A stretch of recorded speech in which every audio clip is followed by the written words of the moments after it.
ये जिस तरीके से दुष्कर्म का मामला आया है राम त्यागी जी, वो आप कैसे देख रहे हैं और क्या कुछ लग रहा है कि इसके पीछे क्या कुछ फैक्टर हो सकता है? दुष्कर्म जो पकड़े गए हैं उन्हें सख्त से सख्त सजा दी जाए, उन पे सख्त से सख्त कार्रवाई हो।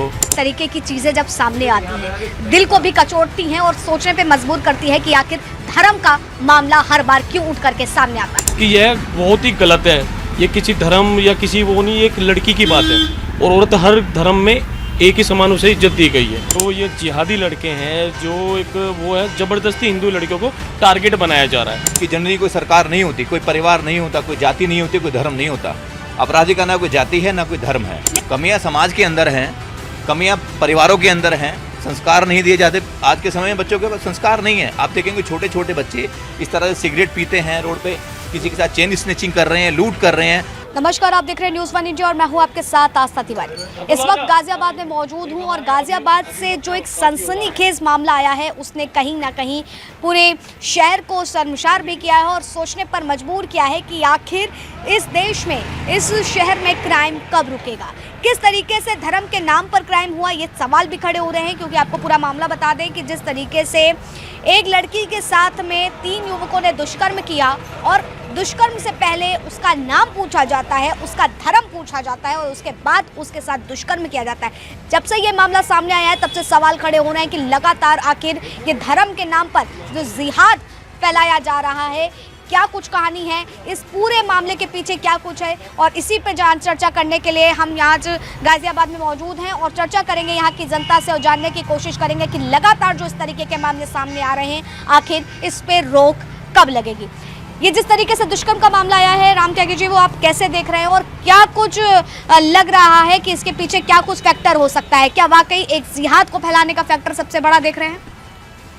देखिए, जो ये दुष्कर्म जो हुआ है यह बहुत निंदाजनक है, बहुत इसमें समाज में, हर समाज के लिए बहुत निंदनीय है।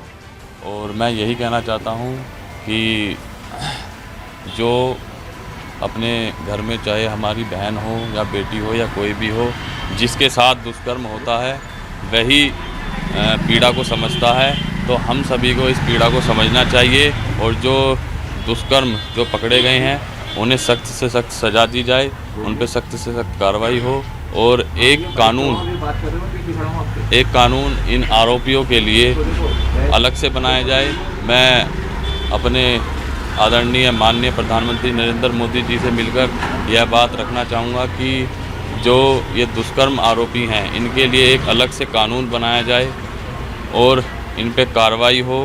और जैसे माननीय हमारे प्रधानमंत्री नरेंद्र मोदी जी के नेतृत्व में 3 तलाक वाला जो आया है, जो 3 तलाक उन्होंने पास कराया है, तो वो बहुत अच्छा भारत में अपना योगदान रहा है। और मैं यही कहना चाहूँगा कि जो ऐसे अगर मामलों पर रोक लगनी चाहिए। जी ठीक है, आप कैसे देख रहे हैं सर? लगातार इस तरीके की चीजें जब सामने आती हैं दिल को भी कचोटती हैं और सोचने पे मजबूर करती है कि आखिर धर्म का मामला हर बार क्यों उठ करके सामने आता है। देखो, मैं तो सबसे पहले यही कहना चाहूँगा, ठीक है, आपके माध्यम से, कि जो ये बलात्कार शब्द है इसे सुन के ही मतलब अंतरात्मा रोने लगती है।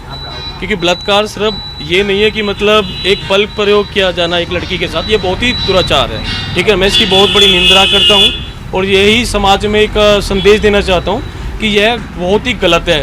ये किसी धर्म या किसी वो नहीं, एक लड़की की बात है और औरत हर धर्म में एक ही समान उसे इज्जत दी गई है। देखिए, इसके पीछे एक फैक्टर ये भी निकल करके आ रहा है कि दुष्कर्म करने से पहले आरोपियों ने नाम पूछा था और उसका धर्म पूछा था। तो क्या लग रहा है कि आज के समय जो है मुस्लिम लड़कियां जो हैं इसलिए लड़कियों से, हिंदू लड़कियों से दोस्ती कर रही है, मित्रता बढ़ा रही है कि जिहाद फैल सके, क्योंकि इस तरीके की भी चीज़ें उठ करके सामने आ रही है। जो मेरा मानना यही है, ये तो बिल्कुल 110% श्योर है कि जो ये जिहादी लड़के हैं, जो एक वो है, जबरदस्ती हिंदू लड़कियों को टारगेट बनाया जा रहा है। जब से हमारे उत्तर प्रदेश में योगी जी का शासन आया है, जब से थोड़ा बहुत कम हुआ है, लेकिन अभी भी ये थम नहीं रहा है। इसका जो सबसे बड़ा उद्देश्य है वो है हमारा लचर कानून।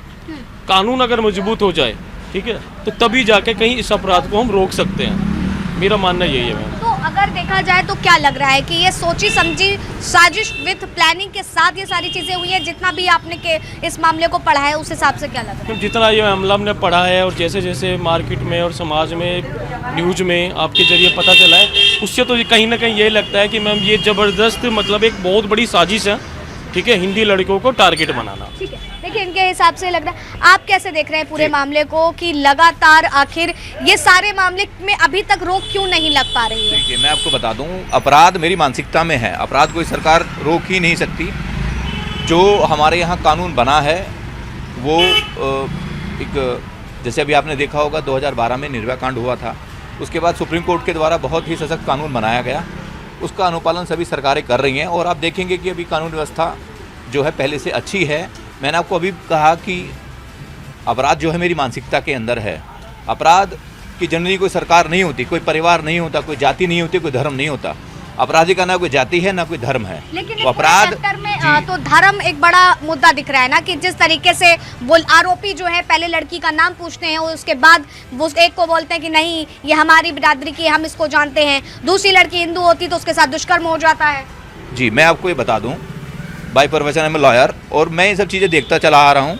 अब इन सब के कारण क्या रहे, ये this is the part of investigation, ये तो अभी जांच के बाद ही पता चल पाएगा कि इसके अंदर सत्यता क्या है। मैं आपको ये एक बहुत छोटी सी बात बताना चाहता हूँ कि हमारे यहाँ जितने भी रेप के मामले आते हैं, ये 98% का रेशो मैं आपको बता दूँ पिछला, अगर आप आंकड़ा देखेंगे तो उसमें जो विक्टिम है वो हॉस्टाइल हो जाती है। ऐसा क्या रीज़न है? क्या कहीं डील होती है या वो केसेस फेक होते हैं? मैं किसी धर्म को इंगित नहीं करना चाहता, मैं सिर्फ इतनी सी आपको एक छोटी सी बात बताना चाहता हूँ कि भाईचारा एक बहुत बड़ी बात है। अगर कोई व्यक्ति इस तरह से भाईचारे को तोड़ने का प्रयास कर रहा है तो किसी भी जाति या किसी भी धर्म का है, वो गलत है। निश्चित तौर पर इतने कड़े कानून होने के बाद भी आखिर इन सारे मामलों में रोक क्यों नहीं लग पा रही है? आखिर आज भी क्यों महिलाओं बेटियों के साथ में इस तरीके की चीज़ें हो रही हैं? कहाँ पे कमी देख रहे हैं आप?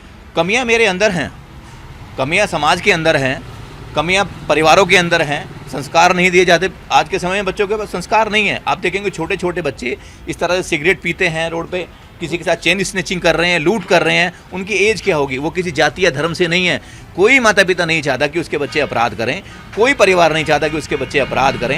ये एक इस तरह का सामाजिक ताना बाना बना हुआ है, इसको बिगाड़ने की कोशिश है। जिन लोगों ने भी ये किया है उनको सज़ा मिलनी चाहिए। और मैं तो ये कहता हूँ कि जितने कठिन कानून अभी चल रहे हैं उनको देखते हुए, जब अपराधी अभी इस चीज़ को स्वीकार करने के लिए तैयार नहीं है कि हमको ये छोड़ देना चाहिए, तो इन फ्यूचर ये कभी छोड़ेंगे नहीं। ठीक है, आप कैसे देख रहे हैं? क्या कुछ बदलाव की ज़रूरत है देश में? क्योंकि लगातार ऐसे मामले सामने आना, फिर उसमें एक धर्म का पार्ट जुड़ जाना। इसमें जो है धर्म का तो कोई मैटर मैं तो मानता नहीं। मैं ये मानता हूँ कि जो अपनी मानसिकता है ना, उसको अपने आप को देखना पड़ेगा। और सबसे ज़्यादा इसमें गलती पेरेंट्स की है। पेरेंट्स देखते नहीं कि हमारे बच्चे क्या पहन रहे हैं, क्या उड़ रहे हैं। आजकल का जो समाज है उसे देखते हुए जो है, तो आप सबसे ज्यादा जिम्मेदार यहाँ पर पहनावे को ठहरा रहे हैं। पहनावा को नहीं पहना रहा, मैं ये कह रहा हूँ कि अपने आप को हिसाब से चलना चाहिए। जैसा समाज है, समाज में आपका ये अपराधिक जितना मामला सामने है उसमें तो एक दोस्त का इसमें पूरा दिख रहा है कि ये वो स्कूटी सीखने जाती है और फिर हो जाता है। मानसिकता को नहीं देख रहे हैं आप? मैं इसके बारे में ठीक है, हाँ बताइए क्या लग रहा है? मेरा मानना ये भी है मैम, कहीं ना कहीं ये जो इंटरनेट पर परोसने वाली घटिया सामग्री है, ये भी आजकल की जो न्यू जनरेशन है इस पर कहीं ना कहीं अटैक करती है। आप हमेशा देख रहे हो इंस्टाग्राम, फेसबुक और जो भी ये गूगल वगैरह है, जो बच्चों के हाथ में कम उम्र में जो मोबाइल है, मैं उस चीज़ को भी सबसे बड़ा वो मानता हूँ इसमें। ठीक है, एक बड़ा फैक्टर आप देख रहे हैं कि सोशल मीडिया जो है सबसे बड़ा फैक्टर देखा हुआ है। काका, ये खबर सुनी और उसके बाद क्या लग रहा है कि वाकई आज के समय गाजियाबाद में लड़कियां महफूज हैं? देखो भैया, छोटे बच्चे को मोबाइल तो खैर देना नहीं चाहिए। सबसे बड़ा कमी यही है, माँ बापों की कमी समझो। क्योंकि छोटे छोटे बच्चे घर से निकलते मोबाइल चालू हो जाता है। अब किससे बात कर रहे हैं, किससे नहीं कर रहे हैं, पता ही नहीं है। तो ये भी सबसे बड़ा फैक्टर है।